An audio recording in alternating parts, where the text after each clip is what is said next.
All right, we're going to try and do a 10-minute challenge. I have a little project in mind. It's 2 L brackets with a M3 screw and a slot for a square nut. I'm going to try and model this in under 10 minutes. There's a few gotcha moments that I will highlight later on, and I'll show you some reference documentation after the 10 minutes is over. All right, so we're going to start with a new Ansi part in Solid Edge. I'm going to actually draw both brackets together at the same time. This is kind of a cheat to make it go a little faster, and just have some fun with it. So 40, I'm going to make it 20 units high and 0 degrees and 12 units deep.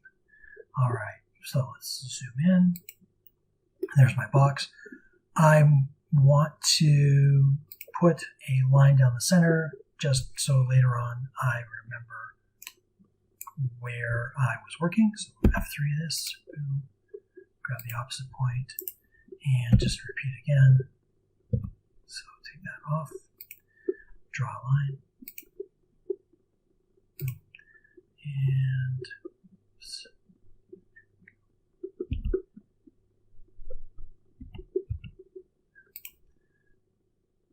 Okay, so we have that shape, no problem. I'm going to switch to the right view here. I'm going to draw in 2 squares, and I'm going to choose a rectangle by 2 points just because I can.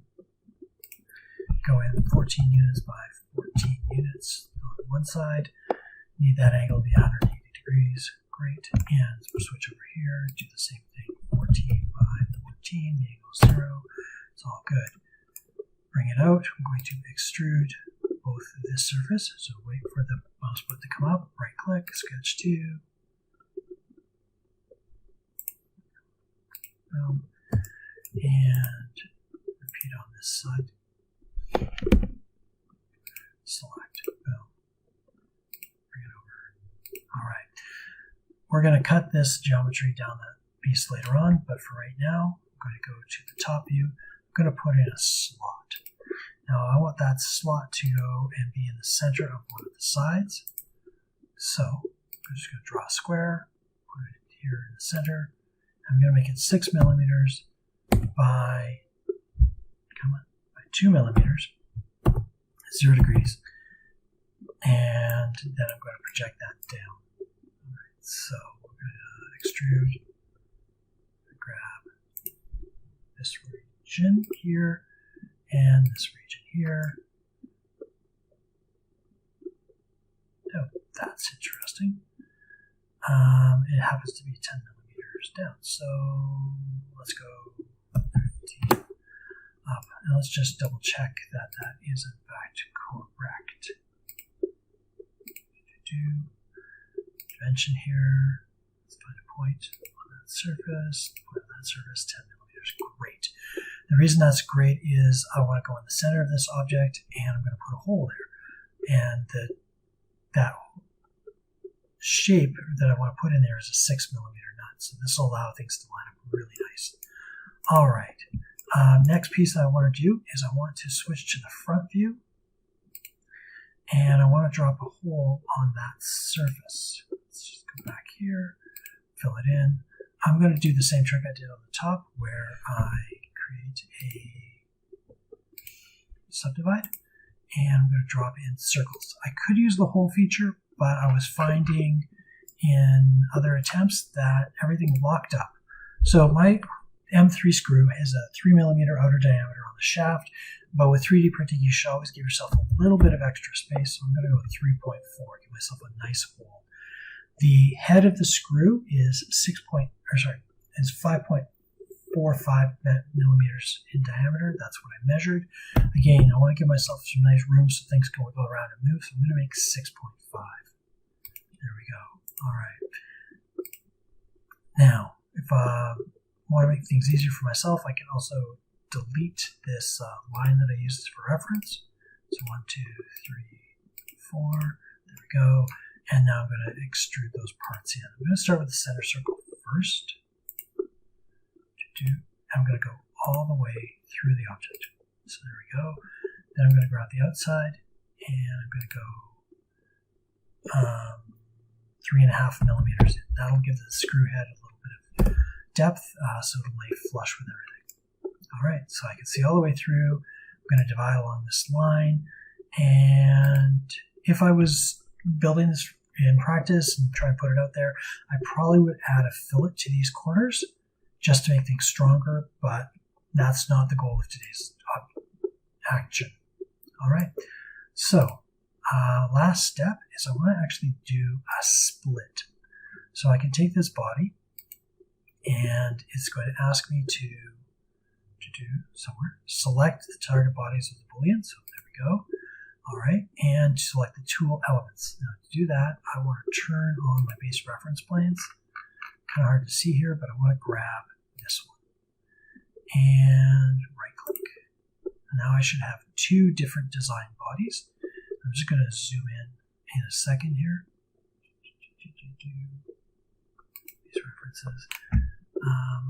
Dome tab.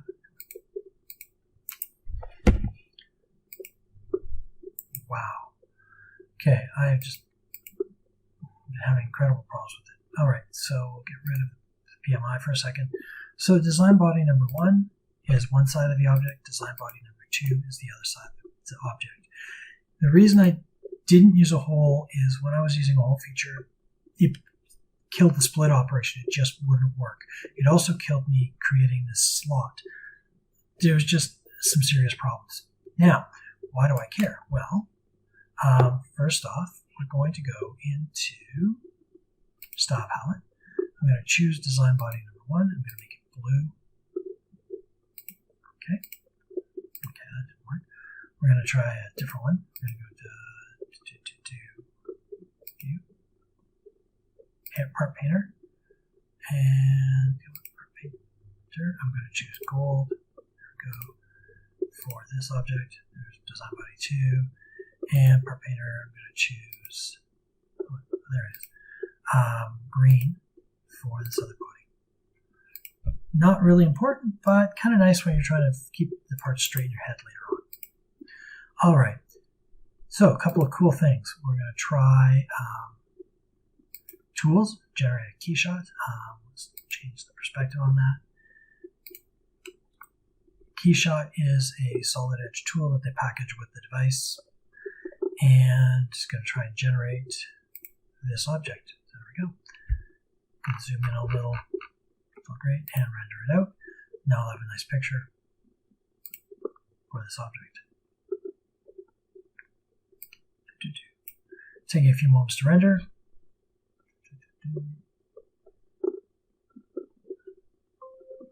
Great, and it'll save it in the background.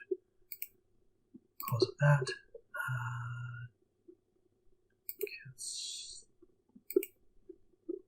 Don't save, discard. All right, second item I want to do is I want to 3D print this object. There's my two parts down in the center.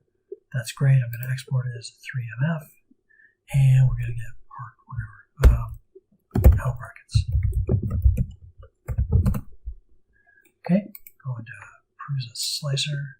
Oh, there we go. And I'm just going to drag and drop in my file in a second. There we go. Load it up. It always comes up with an error. I just need to bring things together. And let's see what we have here. Kind of, oops, curious.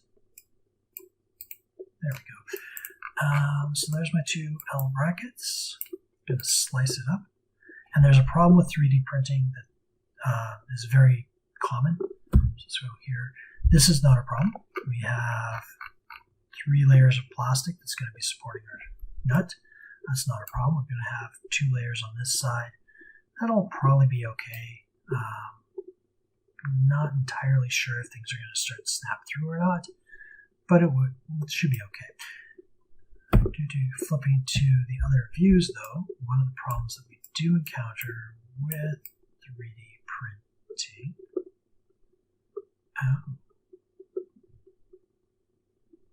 Oh, that's right. There we go. Is that the parts get kind of flattened on the top and the bottom. So you might end up wanting to put in a slight diagonal on top and bottom to give yourself a little bit of wiggle room. That's the part in 10 minutes.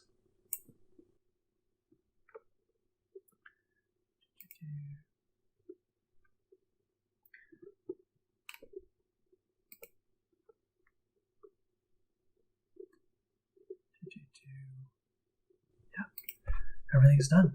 So have a wonderful day.